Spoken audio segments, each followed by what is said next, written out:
Bonjour à toi et bienvenue au message lumière de la famille Myriam. Je suis très heureuse de te retrouver et j'espère que tu vas bien. En ce moment, nous entendons l'évangile selon saint Luc. Voici ce qu'il nous dit aujourd'hui.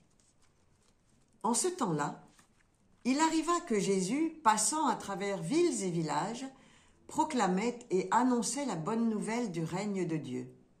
Les 12 l'accompagnaient, ainsi que des femmes qui avaient été guéries de maladies et d'esprits mauvais. Marie, appelée Madeleine, de laquelle étaient sortis 7 démons, Jeanne, femme de Cousa, intendant d'Hérode, Suzanne et beaucoup d'autres, qui les servaient en prenant sur leurs ressources. Ce passage très court nous donne un bref aperçu de la tournée missionnaire que Jésus ne cesse d'effectuer en Galilée. Luc nous parle de ceux qui l'accompagnent et sont témoins des guérisons et des enseignements que Jésus effectue. Ils en seront les garants par la suite. Il y a d'abord les 12 qui, pour le moment, se contentent d'être avec lui. Ça n'est qu'un peu plus tard que Jésus les enverra 2 par 2 guérir les malades et proclamer le règne de Dieu. Cela signifie bien que ce qui est primordial, c'est d'être avec Jésus. Avant de vouloir porter la bonne nouvelle autour de nous, toi et moi devons prendre du temps pour être avec Jésus, pour lui parler, l'écouter, pour lire sa parole et le regarder vivre et agir. Tout cela dans le but de nous laisser façonner par lui à son image. À force de le fréquenter dans la prière et la lecture de la Bible, nous lui ressemblerons de plus en plus. C'est comme dans une famille.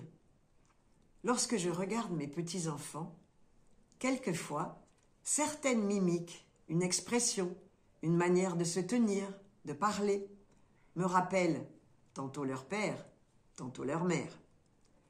Et moi-même, je suis allée, il y a une dizaine de jours, à l'enterrement du dernier frère de maman qui, elle, n'a pas pu venir. Sa femme, lorsqu'elle m'a vue entrer chez elle, s'est exclamée « J'ai cru que c'était ta mère qui arrivait ». De même que vivre dans une famille nous modèle, de même le contact fréquent avec Jésus va nous modeler à son image. N'ayons donc pas peur de prendre du temps pour prier et être avec Jésus. Mais ça n'est pas tout. Il y a aussi un groupe de femmes dont Luc parle un peu plus. Il nous dit qu'elles ont été délivrées et guéries de leur maladie. Il semble que ces exorcismes et ces guérisons dont elles ont été bénéficiaires ont joué pour elles le même rôle que celui de l'appel pour les hommes. Luc nous donne le nom de 3 d'entre elles. Ces femmes seront encore présentes au premier rang, dans des moments très importants. Elles vont suivre Jésus jusqu'à la croix. Elles assistent à sa mort et à son ensevelissement par Joseph. On retrouvera aussi Marie de Magdala, Jeanne, avec d'autres, devant le tombeau vide, et ce sont les premières. On verra aussi ces femmes avec les 12 dans la chambre haute, juste avant la Pentecôte. Ici, ces femmes assistent Jésus et les 12 au moyen de leurs biens. Il est quand même très étonnant de constater que dans cette société patriarcale où les femmes étaient aussi peu considérées que les enfants, les pauvres et les exclus de toutes sortes, une femme mariée de la bonne société, Jeanne, a laissé son mari et la cour du roi Hérode pour suivre ce rabbi. Cela peut paraître encore aujourd'hui parfaitement incongru. Mais ce qu'il est encore plus, c'est la stupéfiante liberté que manifeste Jésus en prenant des femmes dans le groupe itinérant des disciples. Le plus étonnant est qu'aucun des adversaires de Jésus ne le blâme sur ce point.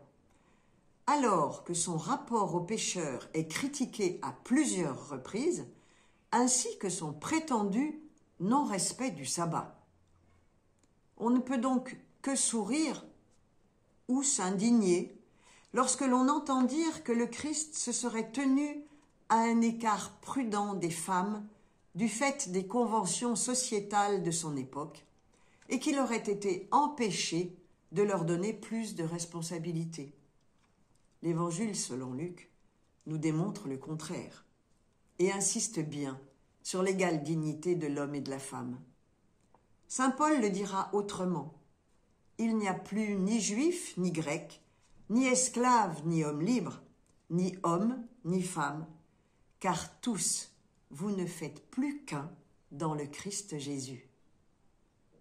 Aujourd'hui, toi et moi, prenons maintenant du temps pour parler à Jésus présent dans le Saint-Sacrement.